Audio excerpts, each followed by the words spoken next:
शाह योगी की रणनीति के बीच ओवैसी ने बढ़ाया सियासी तापमान। मुस्लिम दलित वोट बैंक पर नजर, क्या विपक्ष के अंदर शुरू होगी जंग। आखिर बहराइच से सहारनपुर तक रैलियों का क्या है पूरा गणित।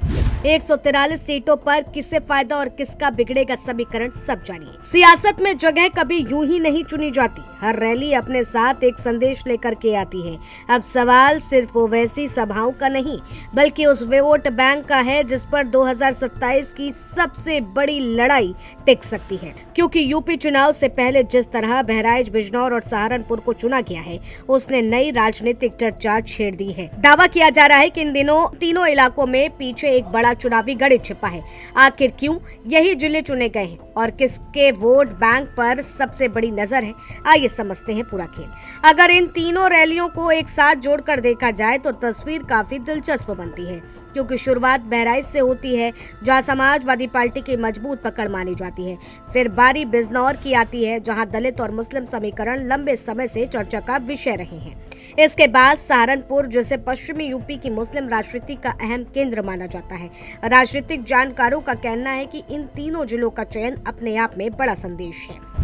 बहराइच से खुला चुनावी अभियान, बिजनौर में बदला वोट बैंक का गणित, सहारनपुर से विपक्ष को बड़ा संदेश। 143 सीटों पर शुरू हुई नई सियासी जंग। सबसे पहले बात करते हैं बहराइच की। ये इलाका लंबे समय से समाजवादी पार्टी के प्रभाव वाले क्षेत्रों में गिना जाता रहा है। यहाँ मुस्लिम मतदाता बड़ी संख्या में हैं। राजनीतिक गलियारों में चर्चा है कि ओवैसी ने यहीं से अपने अभियान की शुरुआत करके साफ संकेत देने की कोशिश की है। उनकी नजर सपा के पारंपरिक वोट बैंक पर भी है। अब बात बिजनौर की, क्योंकि वेस्ट यूपी का ये इलाका मुस्लिम और दलित वोटों के कारण हमेशा चुनावी चर्चा में रहता है। नगीना लोकसभा क्षेत्र और चंद्रशेखर आजाद की सक्रिय राजनीति के चलते इस रैली को काफी अहम माना जा रहा है। दावा किया जा रहा है कि अगर यहाँ के सामाजिक समीकरण बदलते हैं तो कई विधानसभा सीटों पर उसका असर दिखाई दे सकता है। तीसरा पड़ाव सहारनपुर रहा, क्योंकि देवबंद की वजह से यहाँ जिला लंबे समय से मुस्लिम राजनीति का प्रमुख केंद्र माना जाता है। कांग्रेस नेता इमरान मसूद का प्रभाव भी यहाँ चर्चा में रहता है। ऐसे में सहारनपुर की रैली को सिर्फ एक जनसभा नहीं, बल्कि विपक्षी राजनीति के लिए एक बड़े संदेश के तौर पर देखा जा रहा है। बहराइच, बिजनौर और सहारनपुर तीन जिले, लेकिन कहानी एक जैसी है।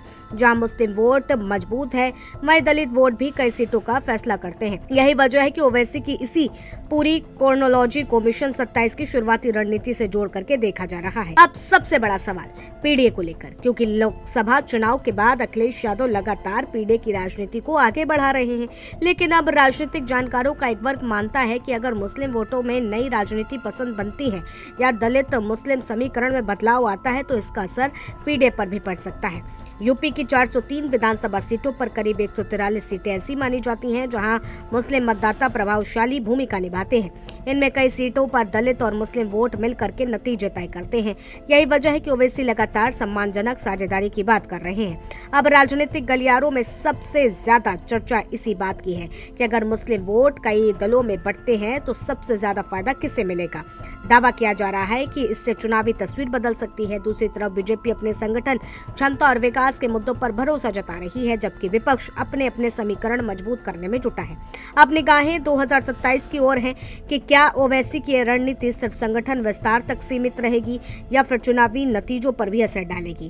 क्या अखिलेश यादव पीडीए का इस नई चुनौती का सामना कर पाएगा? क्या मुस्लिम दलित वोट बैंक में नई राजनीतिक दिशा देखने को मिलेगी? और क्या 143 सीटों का चुनावी गणित पूरे उत्तर प्रदेश की सत्ता की तस्वीर बदल देगा?